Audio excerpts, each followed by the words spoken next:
So I've been a teacher for 32 years, and during the last 20 years, I have worked with students with autism and other disabilities. But being a coach, this is my fourth year here, and this is my first school.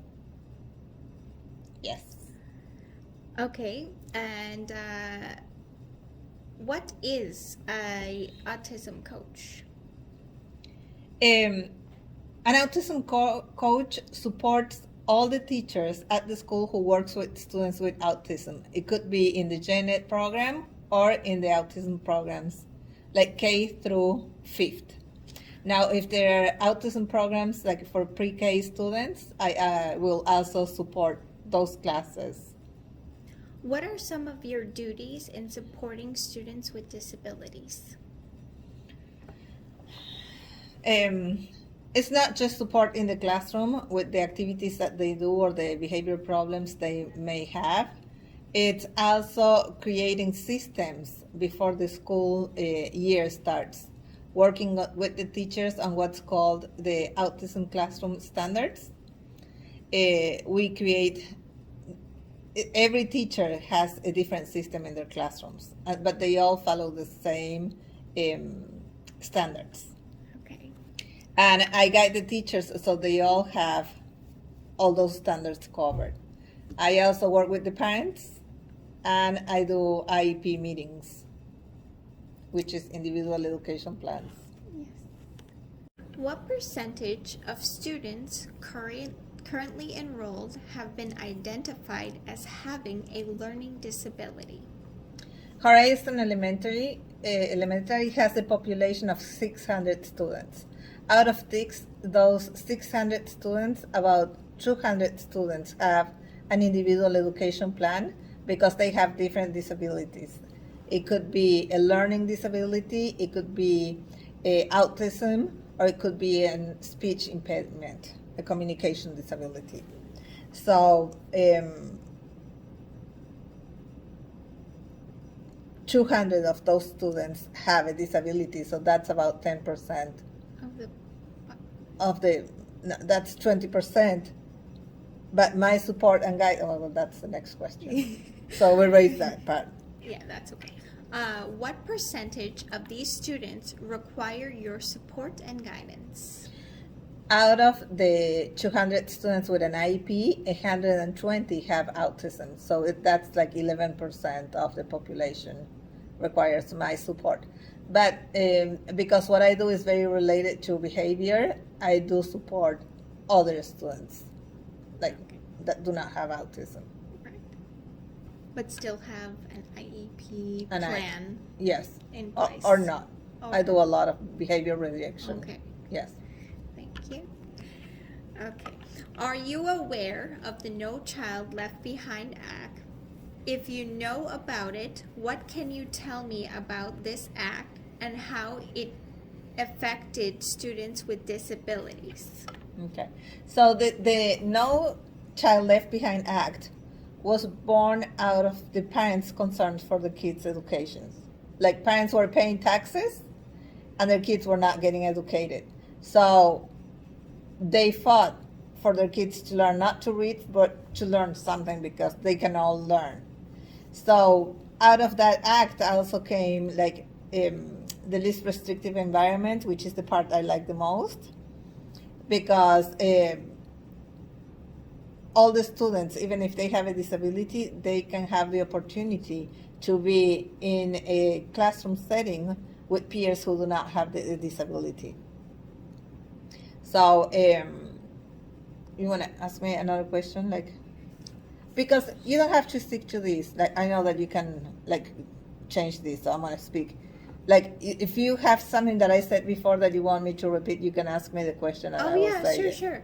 So you were discussing more about how the No Child Left Behind Act, how it actually is beneficial to a student's IEP plan.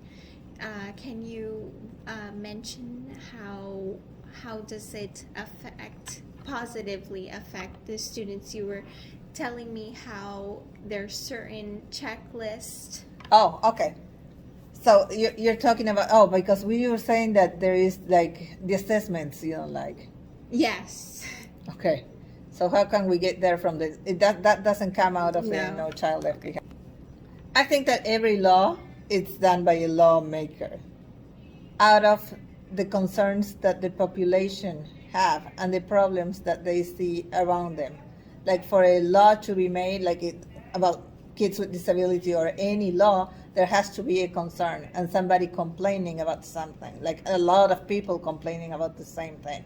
So I think that the need for the No Child Left Behind came from the parents, and and I'm sure they got lawyers involved, and that's how the law passed. They followed the process necessary to get what their kids needed, but it's all like it was started by the parents. Yes. Okay, so first of all, the child is one. It's one person. So the child is shared by the home and the school. And if the home and the school share the same vision for the child benefits. So it is very important to stay in contact with the parents, not only to inform them how the kids are doing, but to get to generalize what the students are learning here at school, so the parents can apply it at home. Everything the student learns at school has to work at home, and vice versa. So also, when the parents are involved in the school setting through like belonging to the PTA, the Parent Teacher Association, or to the SAC committee, which is this, they make changes and they bring their input into the school. Like many of times we didn't know we needed to do things, and the parents saw the need and we made the changes, because it's not that the parents are complaining, it's that the parents are seeing a need that we don't see, and when they bring it up we say, oh, we could do that, and it works out best for everybody. So it's not one against the other, it's always working together and trying to understand each other's points of view. That's because let's say students with autism have difficulties communicating, so when they get the same message from the school and the home, and the parents and the teachers are saying the same thing and having the same clear expectations, that they can learn and generalize and use the skills that they are working on. I'm going to ask you. Given what we have discussed previously within the questions I have asked, is there any additional information that you would like to inform me about regarding the No Child Left Behind Act, or creating an active community within the learning environment for students with disabilities at this time?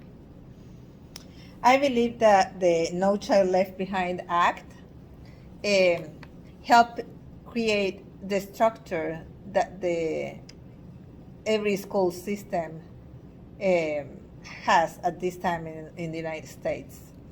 And it changed everything. It changed everything for the best of the students and the parents who were empty-handed when it came to the education of their children. So I believe that there are improvements to be made, but with time they will happen.